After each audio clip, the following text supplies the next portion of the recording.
It's our 5th movie Friday. So there are a few things that we need to catch up on. So, because now that we've been doing Movie Friday for a while, it's been 4 weeks, there's some movies that I've been tweeting on social media, like when Labor Day came, we had some extra days, so I was kind of throwing movies out there, and people are kind of getting through the movies kind of quickly, so we had some, like, more people wanted some extra recommendations, and so I've been throwing them out there. So for those of you who have been, like, strictly just doing the movies or catching up and you're getting into this late, so let me catch you up on those. So 2 movies that I've thrown out there as a recommendation are Honey, I Shrunk the Kids and Independence Day.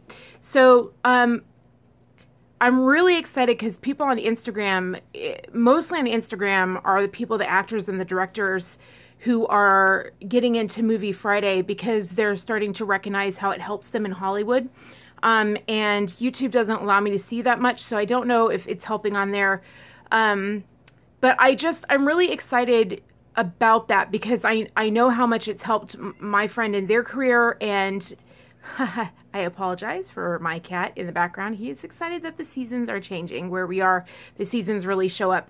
There is a lot of change in the air. So anyway, so I know that some people, when I said Honey, I Shrunk the Kids, like I was really excited to watch it. I had a really rough day and I was like, let's just do it. I did it for myself, and then my friends were like, you've got to tell people, like you've got to tell them, like if we're going to watch it, you've got to tell them. And I was like, oh, all right, I guess I'll tell them. And so I tweeted it out there.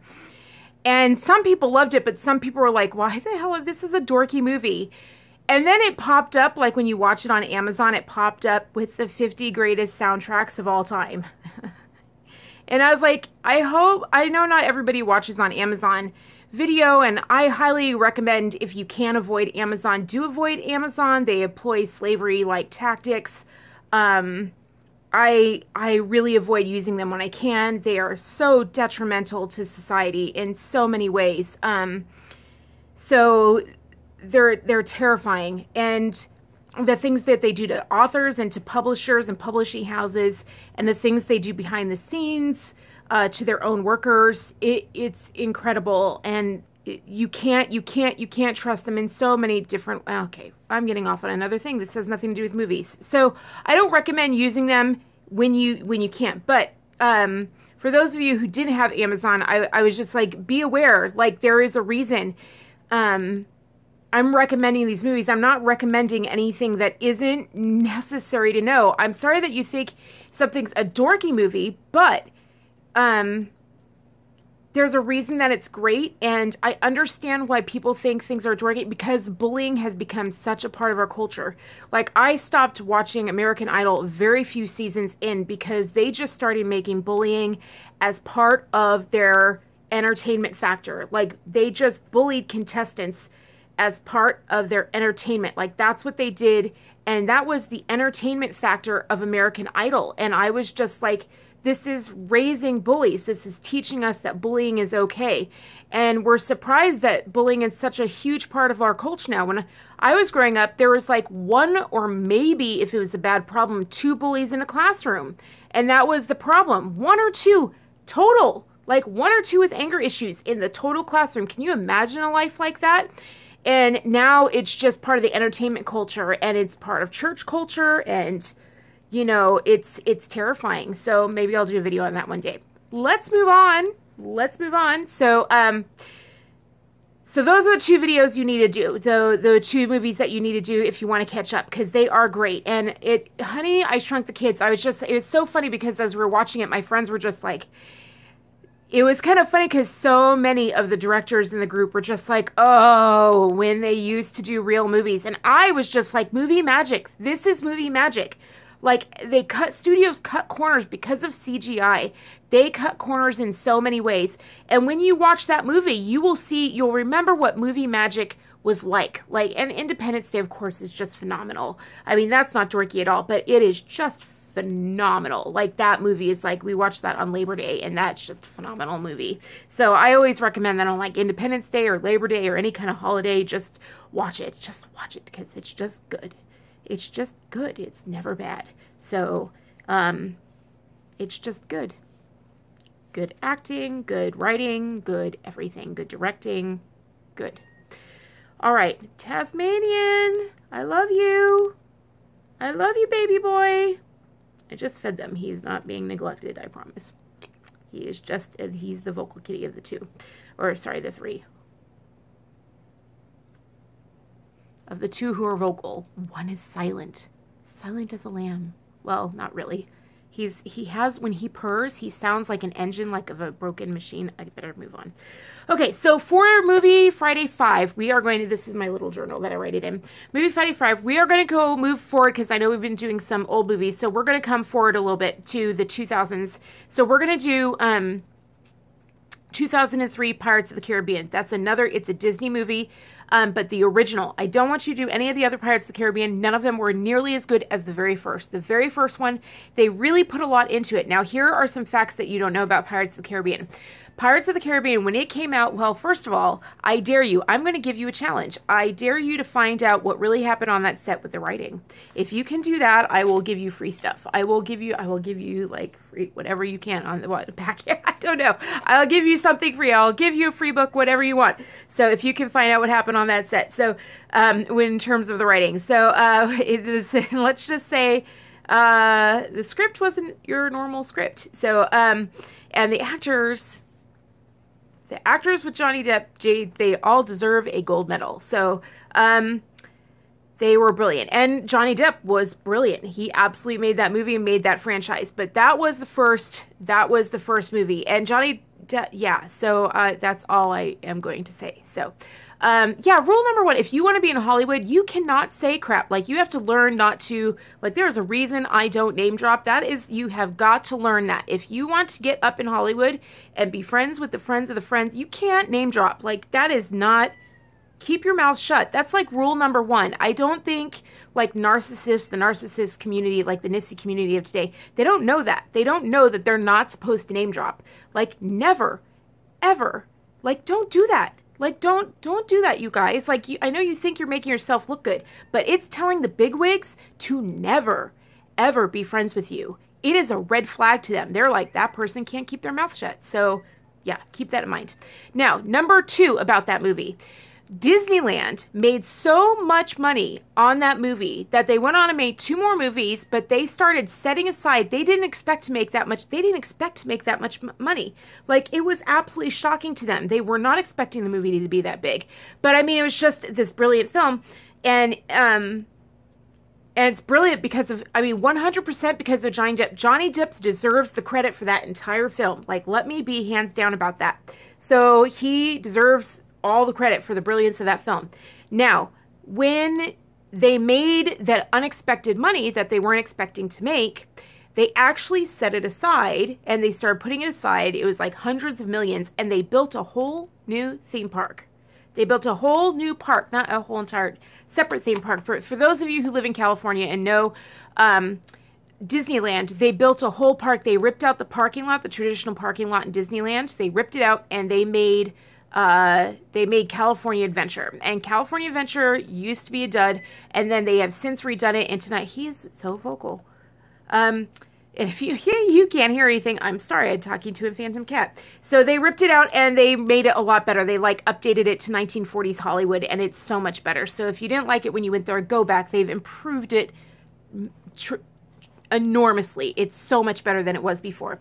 Now, what they did within California Adventure is, with the money from Pirates of the Caribbean that they weren't expecting, they ripped out like another parking lot and expanded California Adventure, and they created Cars Land, which is wonderful. Like, it's a great, great land. They rebuilt like the Grand Canyon, kind of like a current Grand Canyon-like thing. And it's a one in like 1950s diners and stuff like that. And when my husband and I go to California Adventure, that's like where we go to eat. We sit in the corner, we listen to 50s music, and we danced. We would like dance to the 50s. We go in the corner and we just dance our 50s because no one would sit back there. And they'd always play 50s music in the diner. And we would just go back there and we dance next to the Grand Canyon. I mean, it's just... It's magical. It's Disney magic. And they haven't built anything with Disney magic in a long, long time. And they did that with Cars Land. They really did. And they just did a really good, they did a much better job than they have been doing, if that makes sense. So, like I could go off from Disneyland, so I will not. I will just say that. So they built an entire theme park based on Pirates of the Caribbean, and that is good dirt for you to know. There you go. I gave you dirt for you to know. So Pirates of the Caribbean, and that's part of the reason you should know this movie. So, and it's done very well. It's done action. It is movie magic. Good to know. And the second one, and that's family friendly too. The second one is Ocean's 11. Yes. Jerry Weintraub. Look up Jerry Weintraub. If you can, go ahead and see His Way. It's on HBO, and I think Amazon allows you to purchase it, or it's free on Amazon, actually. If you have Amazon Prime, you can see His Way. Watch that. He's the guy that did Ocean's 11, and just see Ocean's 11. So there's a term I have. It's called deep water. And like, that's what the whole purpose of Movie Fridays is for you guys to learn how to have the knowledge of deep water people in Hollywood, have the knowledge of how to get into deep water people in your communities. What's deep water? There's like the lake, and then there's the deep water, where like there's the deep, where the people who just watch what goes by, but they're the foundation, and they're in some ways the predators or whatever, but they're the ones that, and then there is the top layer that keeps moving on by, like the stream just keeps on going by. Like in a stream, like there's the water on top, and that's the water that just keeps on flowing by, and then there's the water at the bottom. It's the still water. It's the still, deep, solid water that doesn't move, and it lasts. And I'm giving you the movies of the people in the deep water, the people who stay in Hollywood and last, and the tips and tricks that they use, the movies that they know. These are the movies that they know and that they respect and that you need to know. If you know them, they will respect you. They will think more of you, because these are not valued in today's society. Critics know them. They expect you to know them. They don't know that you don't know them. And so now you will. Okay, so, and they're great movies. For the rest of you, like, who don't care about being deep water, hell, they're great movies. They are amazing movies, and Netflix isn't going to tell you, hey, go watch Pirates. Like, they're not going to be like, here, watch really good movies for you. They are pushing their own movies that are filled with porn and things that aren't good for kids, and they're not pushing studios. Netflix and Amazon and they all want to push, if you, I mean, really understand this, really think about this. Like, these studios like Netflix and Amazon, they are now their own movie studios. They are making their own films. Why would they want to push studio? Why would they want to push Hollywood? Pay attention to that. They push their studio. They are trying to eliminate. They have access to your TVs. They are the way Hollywood gets to your TV now, right? And so they're like, we can choke off Hollywood. And Hollywood is starting to figure out that they're like, oh crap, we can't even get to your TV unless we go through Netflix, unless we go through Amazon. And Amazon and Netflix have the ability to choke out Hollywood and prevent studios from even getting to you. Especially if now that they have their own studios, they can just choke off the major studios. So there is no way for you to get studio films unless I like get this to you and you start watching them. But even though I watch these all the time, Amazon and Netflix, which I'm not subscribed to Netflix right now, if you're not watching it, because Amazon does, you know what Netflix does? Every time I watch one of these movies, I notice that like the next week, like Netflix has it available or something like that, or Amazon has it available. And I'm like, screw you, like, what the hell? Like, oh, like I pay for it and then they make it available. And like, that doesn't help me out. Like, don't wait for me to buy it and then say, oh, it's available. That doesn't help me out. So I just unsubscribe. All right, enough with my rants. Have fun with the movies this weekend, you guys. I'll see you on social media, but I'm realizing that we all watch it at different times. We all watch it at different times, and so we're not all watching it at the same time, and that is fine. The point of the matter is that we are having a fun time together. We're all watching different movies. and we're watching them in order at different times, but I will on social media say what I think we should watch first. Like Strictly Ballroom, I thought we should have watched first, and so I said that on social media. And I'm having such a good time with you guys. I really am. This is so great. I'm so glad that this is helping you in your careers and stuff like that. Like, and helping you enjoy your time. Like when you're sick and you're hurt and chronically ill, that you're finally finding movies that feel good again. I'm so glad. Like, I'm so glad this is working out for you. So, peace out, guys. I'll see you next week. Bye. Tazzy, I'm coming.